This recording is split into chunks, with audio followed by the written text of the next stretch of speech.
കീഴിൽ ഒരു കേസാണ് ഇപ്പൊ വന്നിട്ടുള്ളത്. അപ്പൊ ആദ്യം തന്നെ എന്താണ് അസുഖം എന്നതിനെ പറ്റിയിട്ട് പറയാം, എന്നിട്ട് ബാക്കി നിങ്ങളെ സംശയം കൊണ്ട് തന്നെ തീർത്തു തരാം. അപ്പൊ ഷിഗല്ല എന്ന് പറയുന്നത് ഒരു ബാക്ടീരിയൽ ഡിസീസാണ്, അസുഖമാണ്. അതായത് ഷിഗല്ലോസിസ് എന്നാണ് ശരിക്കും അസുഖത്തിന്റെ പേര്. ഷിഗല്ലയാണ് ഇത് ഉണ്ടാക്കുന്നത്. ഷിഗല്ല എന്ന് പറയുന്ന ബാക്ടീരിയ ആണ് ഈ അസുഖം ഉണ്ടാക്കുന്നത്. നമ്മൾ ഷിഗല്ല എന്ന് പറയുന്നുള്ളൂ. ശരിക്കും അസുഖത്തിന്റെ പേര് ഷിഗല്ലോസിസ് എന്നാണ്. അപ്പോൾ ഇത് ബാക്ടീരിയ അസുഖം ആയതുകൊണ്ട് തന്നെ മറ്റ് വൈറൽ അസുഖത്തിന് പോലെ വലിയൊരു ബുദ്ധിമുട്ട് ഉണ്ടാവില്ല. പക്ഷെ ശ്രദ്ധിച്ചില്ലെങ്കിൽ മരണം വരെ സംഭവിക്കാനും ചാൻസ് ഉണ്ട്. ഇത് കൂടുതലായിട്ടും ബാധിക്കുന്നത് 0 to 5 5 വയസ്സ് വരെയുള്ള കുട്ടികളിലും അതേപോലെ 60 വയസ്സിന് മുകളിലുള്ള കുട്ടികളിലും പ്രായമായ ആൾക്കാരുമാണ് കൂടുതലായിട്ട് എന്താണ് പ്രശ്നമായിട്ട് മാറുക. ബാക്കിയുള്ളവരിലൊക്കെ വന്നാലും ചെറിയ രീതിയിൽ വയറോട്ടം ഛർദിയായിട്ട് അങ്ങനെ പോകും. കാരണം എന്താ, നമ്മൾ ശ്രദ്ധിക്കും. ഇവർ രണ്ട് ഗ്രൂപ്പുകാരും കുറച്ചൊരു ഇതായതുകൊണ്ട് ശ്രദ്ധിച്ചില്ലെങ്കിൽ പ്രശ്നമാണ്. അപ്പൊ ഷിഗല്ല വന്നു അല്ലെങ്കിൽ അതേ കൂട്ടം ഞാൻ കേട്ടോ മഞ്ഞപ്പിത്തം വന്നു എന്ന് നമ്മൾ പറഞ്ഞാൽ അതിൽ ഒറ്റൊരു കാര്യമേ ഉള്ളൂ, മലം നമ്മുടെ ഉള്ളിലെത്തി. മലത്തിൽ കൂടെയാണ് ഈ അസുഖം ഉണ്ടാകുന്നത്. അപ്പോൾ അതിൻ്റെ ഒരു റൂട്ട് അങ്ങനെയാണ് പറയുന്നത്. മലം എങ്ങനെയോ നമ്മുടെ ശരീരത്തിനുള്ളിലെത്തി നമ്മുടെ വയറിൽ എത്തിക്കഴിഞ്ഞാലാണ് ഷിഗല്ലോസിസ് എന്ന അസുഖം ഉണ്ടാകും. അത് നമ്മൾ കഴിച്ചു അങ്ങനെയല്ലല്ലോ. എങ്ങനെ മലം നമ്മുടെ ഉള്ളിലേക്ക് എത്തുന്നത്? ഒന്ന് നമ്മുടെ രക്തശുദ്ധിത്വക്കുറവ്. അതായത് ബാത്റൂമിൽ പോയി കഴിഞ്ഞാൽ നമ്മൾ എപ്പോഴും പറയുന്നതാണ് കൈ നല്ല രീതിയിൽ കഴുകണം, സോപ്പിട്ട് തന്നെ കഴുകണം.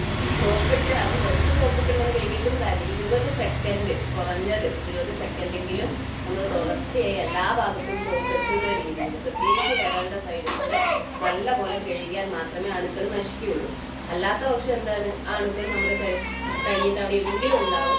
അത് നമ്മൾ പിന്നെ ഭക്ഷണം കഴിക്കുന്ന വഴി നമ്മുടെ ഉള്ളിലേക്ക് എത്തും.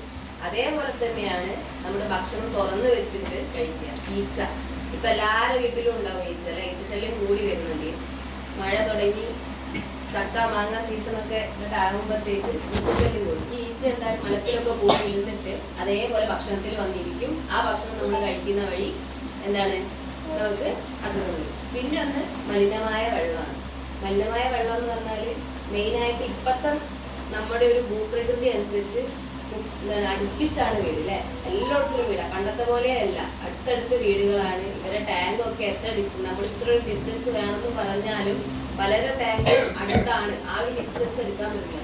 കാരണം ഇപ്പൊ പലരുടെ വീട് പണ്ട് 10ഉം 15ഉം സെന്റിൽ ഒരു വീടാണ് ഇപ്പൊ 3 സെന്റിൽ വരെ ഒരു വീട് വെക്കുന്ന അവസ്ഥയിലേക്ക് പോകുന്നത്. അപ്പൊ ഈ ടാങ്കുകളൊക്കെ അടുത്ത് വരുമ്പോൾ അടിയിൽ കൂടെ എന്താണ് ഇതിനൊരു ലീക്കേജ് എങ്ങനെയായാലും ഉണ്ടാവും.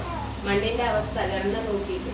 അതുകൊണ്ടാണ് ഇപ്പം വീട് വെക്കുമ്പോൾ നമ്മൾ കൃത്യമായിട്ട് പറയും, നമ്മൾ സെപ്റ്റിക് ടാങ്ക് തന്നെ വെക്കണം. പണ്ടത്തെ പോലെ മണ്ണോണ്ടുള്ള ആ ഒരു കുഴി പോരാന്നുള്ളത്. സെപ്റ്റിക് ടാങ്ക് വെച്ചാൽ കുറച്ചുകൂടി എന്താണ്, അതിനൊരു മണ്ണുമായിട്ട് കോണ്ടാക്ട് വരില്ല.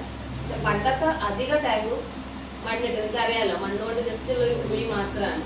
അതുകൊണ്ട് ഇത് മണ്ണ് വെള്ളം മഴക്കാലം കൊണ്ട് വരുമ്പോൾ വെള്ളം ഉള്ളിലേക്ക് പോകുന്ന സമയത്ത് ഡ്രെയിനേജ് പൊന്താനും കിണറിലേക്ക് ഈ മലം നമ്മൾ നേരിട്ട് കണ്ടില്ലെങ്കിലും മണ്ണിന്റെ അടിയിൽ കൂടെ മലത്തിന്റെ അംശം കിണറിൽ എത്തുന്നുണ്ട്. ഇന്നത്തെ കാലത്ത് ഈ ഒരു സമയത്ത് നമ്മൾ ഇപ്പം കാണുന്ന 2024 പകുതിയോടുകൂടി തന്നെ ടെസ്റ്റിന് വിടുന്ന 10 വെള്ളത്തിന്റെ സാമ്പിളും 8 പോസിറ്റീവായിട്ടാണ് വരുന്നത്. ഈക്കോളൈ ഉണ്ട്. ഈക്കോളൈ എന്ന് പറഞ്ഞാൽ മലത്തിലുള്ള അണുക്കളാണ്. ഇതെന്ന് പറഞ്ഞിട്ട് തന്നെയാണ് വരുന്നത്. അത് പറഞ്ഞ് നമുക്ക് കിണത്തെ വെള്ളം ഉപയോഗിക്കേണ്ടെന്ന് പറയാൻ പറ്റുമോ? ഒരു വീട്ടിലത്തെ വെള്ളം പോസിറ്റീവായി, അപ്പം ഈ വെള്ളം നിങ്ങൾ ഉപയോഗിക്കരുത് എന്ന് പറഞ്ഞാൽ അവരെന്ത് ചെയ്യും? നമ്മൾ കുളം വരെ ടെസ്റ്റ് ചെയ്താൽ ഈക്വളൈ വരുന്നുണ്ട്. കിണർ എന്ന് പറഞ്ഞാൽ അതിനൊരു ആൾവാറൊക്കെ ഉണ്ട്, കുളത്തിനും ഇതിനൊക്കെ ഉണ്ട്.